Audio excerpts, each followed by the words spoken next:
Hi and welcome back to the channel. My name is Bob and this is my DM's guide to Baldur's Gate Descent into Avernus. Today we're going to be focusing on the Low Lantern from chapter 1 in the book, but before we discuss that, I'd like to take a moment and say thank you. My previous video on the Dungeon of the Dead 3 got over 3,000 views, and this is really my first video that kind of broke out in that way. Additionally, there was a lot of positivity in the comments down below, and I really wanted to thank everyone who watched that video and found it helpful. Oh, and one last thing before we start.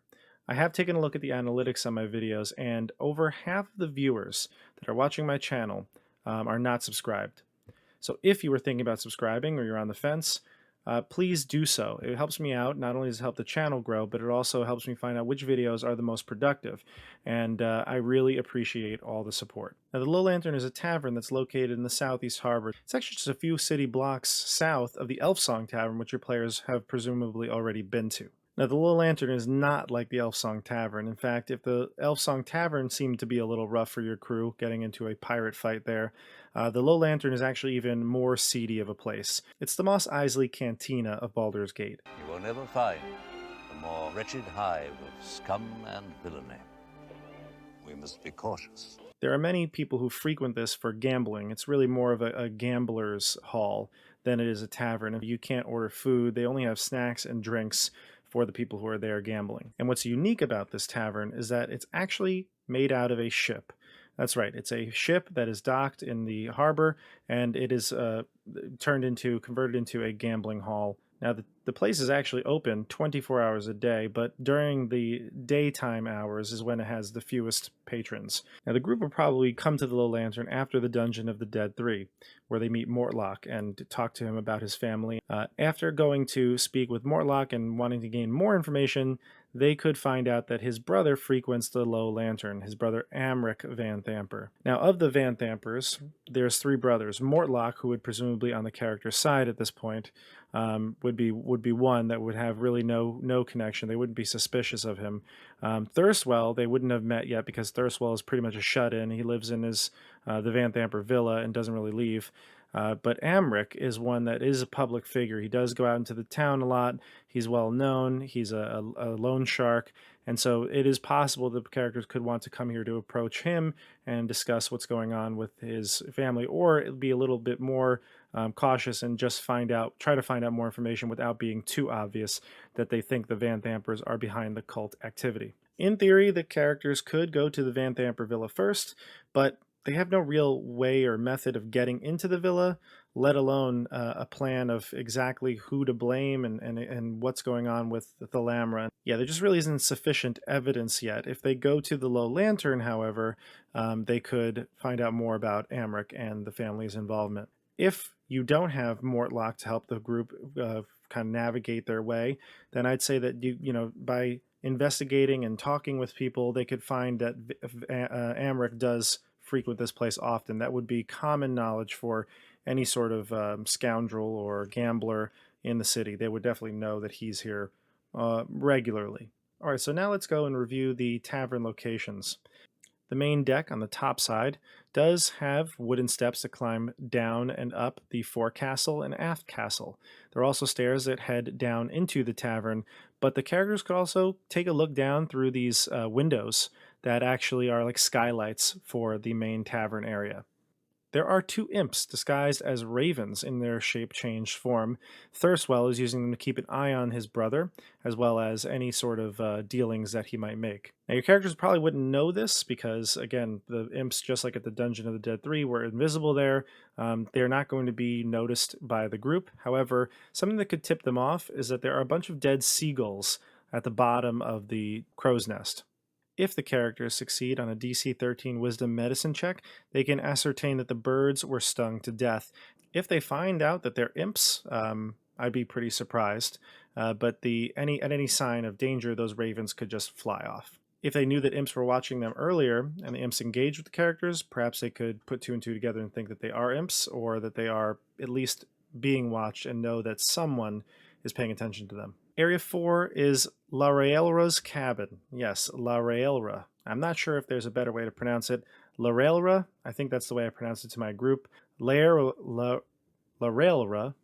La Raelra. I think that's how you pronounce it. La Raelra's cabin All right, so as we approach the tavern deck area, we're going to go a little out of order here because the group is not going to enter into the captain's quarters. We'll talk more about her soon. They're going to go right into the tap room and gambling hall. So we'll start with that. This is the busiest and noisiest part of the ship, and it reeks of sweat, cheap ale, rotting timbers, and old vomit. There are bouncers who have positions around the room, as well as the captain who will greet them as they enter. Lorelra, captain of the ship, she's actually a mage. She has a crab familiar who sits on her shoulder, which is really cool. And Lorelra greets every patron that comes in and says, "Well met. My name is Lorelra Thundreth, but folks here call me Captain. If you're thirsting for a beverage or looking to gamble, you've come to the right place, but watch your step. Things can get pretty messy around here." There are a whole slew of tavern patrons that you can choose from in the book, but to be honest, you can make up your own if you have some interesting characters that you've used in previous adventures. Lorelra doesn't really care about the adventurers and what they do. She just wants to make sure that her bar stays functioning. So if anybody does get into a fight or there's some sort of brawl that breaks out, as long as you're willing to pay for the damages, that's really all she cares about. I don't foresee the group going into the captain's quarters here. I mean, they just got that speech from her talking about how, she runs a tight ship and she, it's a rough place. I don't think they would then go into her cabin to snoop around. But if they happen to do that, there are a couple of things of note in her cabin. She hides a key to a chest that is adjacent to the bedpost, which unscrews to reveal a hidden compartment where that key is sequestered. The chest padlock can otherwise be picked with a successful check of DC 20 using thieves' tools. So there is some treasure in this chest. There's a couple of nice boots, bottle of fine wine, a bundle of letters from an unnamed admirer, her spell book, which would be pretty valuable. It contains identify, gust of wind, magic weapon, sending, sleep, and tongues. But what will also be found in this chest is 4 flying daggers. I believe that she would probably have had these to protect her goods and belongings. So if the players try to mess with her, they're going to get these daggers. Now, assuming that they don't go in and just barge into her quarters and try to steal stuff from her, they're going to want to kind of use their role-playing ability to go in and get information without making a fuss or causing trouble. They can head down to the lounge deck next. This is a key location because Amric is located here. Now, there are 3 of Lorelra's bouncers here, but to be fair, Amric doesn't really need much protection. Amric is set up this area as his own office. He's turned a pair of couches and coffee table near the aft wall into his personal office, and this is where he runs his money lending business. His regular clients are down on their luck gamblers who can't cover their debts, and in exchange for his space, Amric pays for the wine that is delivered to the Low Lantern, making Lorelra's business profitable. Now, Amric is this cocky, arrogant, sort of scoundrel type, and you should play him up as that. He's very confident. He's not worried that anyone's going to attack him in his space here. Now, something that gives Amric away entirely is that he has a spine devil, in addition to 2 bodyguards, but a spine devil perching on his couch that he's sitting at. So it's going to be clear to the group that right away, Amric is consorting with devils. So it can go one of 2 ways. I'd see that if you have a bunch of paladins and clerics in your group, once they see that he has a spine devil working with him, the jig is up and they know he's behind things. So I would say that if your group is the type to just jump into combat knowing that Amric is probably behind it anyway, then maybe don't put the spine devil here. I would hide the spine devil. Otherwise, it's just going to be too obvious. If your group is more of the scoundrel type, maybe the evil group per se, then okay, maybe they can have the spine devil there in plain sight. Now it says here Amric loves to exchange pleasantries before his deals. So he'll offer drinks, he'll try to schmooze the group, and probably assure them that he has nothing to do with the cultist activity going on in the city.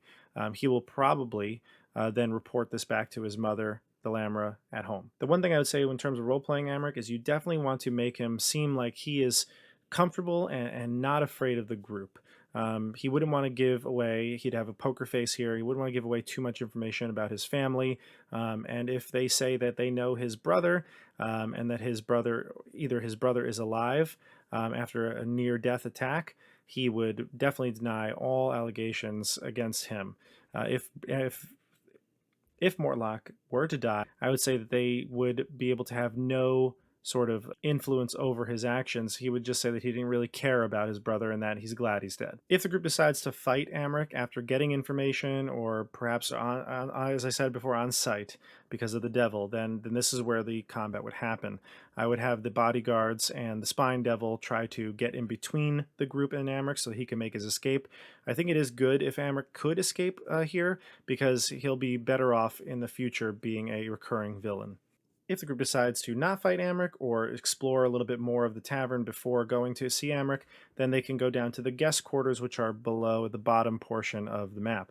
Now, they'll first enter into the sleeping quarters, which is where 4 alcoves are set up with cheap cots. Now, if you've had too much to drink here, this is where you kind of sleep off till morning, but it's available to anyone. So I would say that this is mostly empty at this point, but again, it all depends on the time of day or night that your characters come here. The book suggests a D4 commoners who would be sleeping or unconscious in one of these cots. You can decide the number or roll it. L7 is a guest cabin, but there are no guests here currently.